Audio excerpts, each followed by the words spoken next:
Dios bendiga a cada hombre y a cada mujer de Dios.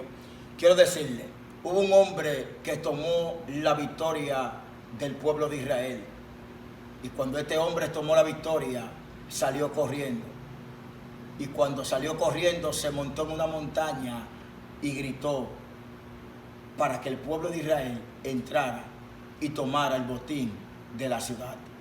Así como voy a sonar este cuerno, así entrará la victoria a tu generación, a tu familia y a cada hombre y a cada mujer de Dios que vean este video.